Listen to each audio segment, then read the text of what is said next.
Police জনগণের বন্ধু।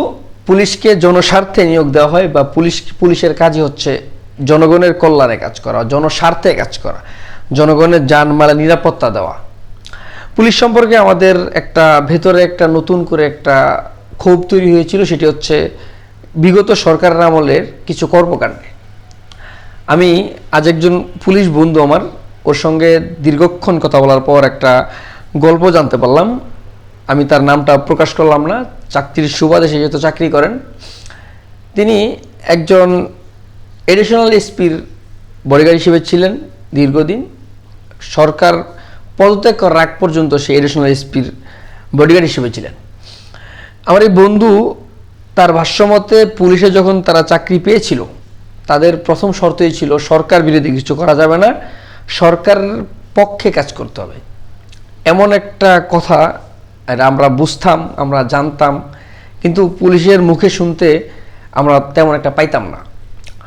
কিন্তু আমার এই বন্ধুর থেকে আমি জানতে পারলাম যে যখন তারা চাকরিতে যুক্ত হয়েছিল বা চাকরিতে তারা জয়েন করার পূর্বে তাদেরকে একটা শর্ত দেওয়া হতো, যেটা সরকারের বিরুদ্ধে কিছু বলা যাবে না, সরকারের পক্ষে কাজ করতে, এবং সরকারের বিরোধিতা যারা করবে এদের বিরুদ্ধে ব্যবস্থা নিতে হবে।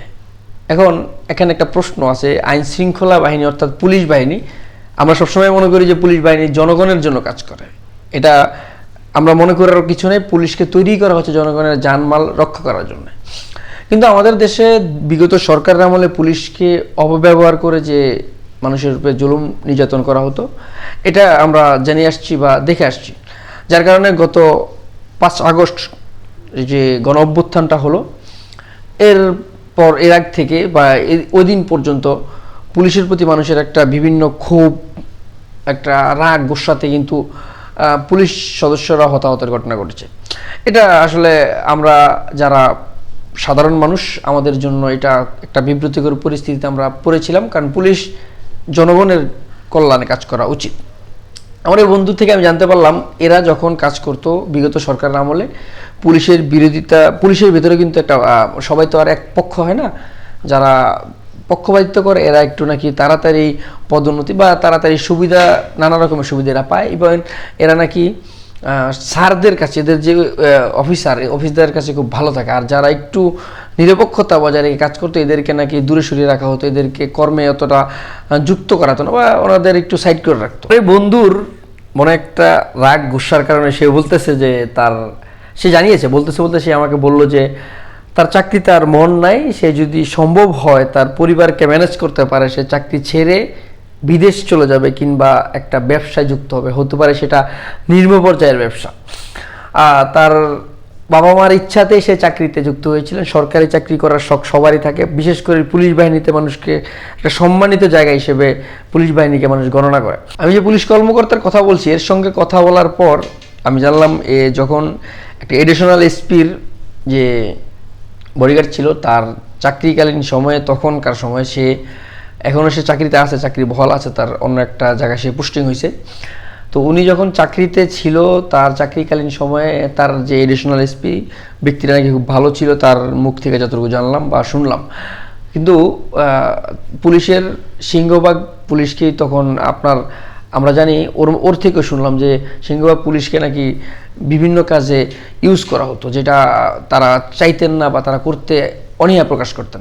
কিন্তু উচ্চপদস্থ স্যারদের নির্দেশে অন্তত চাকরি বাঁচানোর ক্ষেত্রে হলেও তাদেরকে চাকরিগুলার বাঁচানোর লক্ষ্যে বা বাঁচানোর টার্গেটে তারা ওই স্যারদের কথা শুনতেন।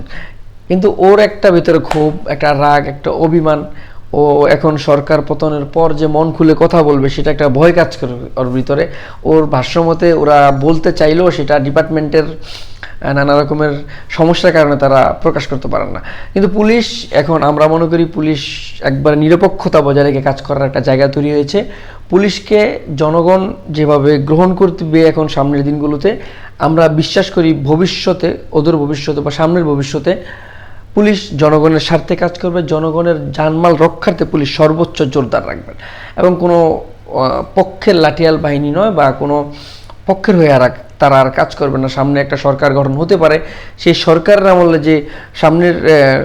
আমলে যে পুলিশ বাহিনী যে অন্তত পক্ষপাতিত্ব না করে নিরপেক্ষতার মাধ্যমে কাজ করে এবং দেশের শৃঙ্খলা ফিরিয়ে আনে। আইন শৃঙ্খলা ছাড়া কিন্তু দেশের যে বিশৃঙ্খলা তৈরি হচ্ছে, আমরা ইতিমধ্যে দেখতে পেয়েছি যে যারা যেমন পারছেন লুটপাট, হরিলুট, অত্যাচার, আইন নিজের হাতে তুলে নেওয়া, এটা কিন্তু আইন শৃঙ্খলার অবনতি হওয়ার কারণে। আইন শৃঙ্খলা অবনতি হওয়ার একটা যথেষ্ট কারণও রয়েছে। পুলিশের অতি উৎসাহী কিছু কর্মকর্তার কর্মকাণ্ডে কিন্তু এমন 5 আগস্ট পর্যন্ত নানা রকমের ঘটনা ঘটেছে। এই কারণে এখন আইন শৃঙ্খলা বাহিনীর ভিতরে একটা ভীতি কাজ করে। এরা পুরোপুরি চাকরিতে মনোযোগী হতে পারছে না বা ভয়ে এরা আতঙ্কিত হয়ে আছে। এই যেমন যাত্রাবাড়িতে কালকে একটা ছুরিকাঘাতের ঘটনা ঘটলো একজন ট্রাফিক পুলিশের কর্মকর্তাকে। এটা নিয়েও সে একটা মতামত দিল আমার কাছে যে চাকরির থেকে তো জীবনটা খুব একটা কঠিন জায়গায়, জীবন খুব বেশি জরুরি।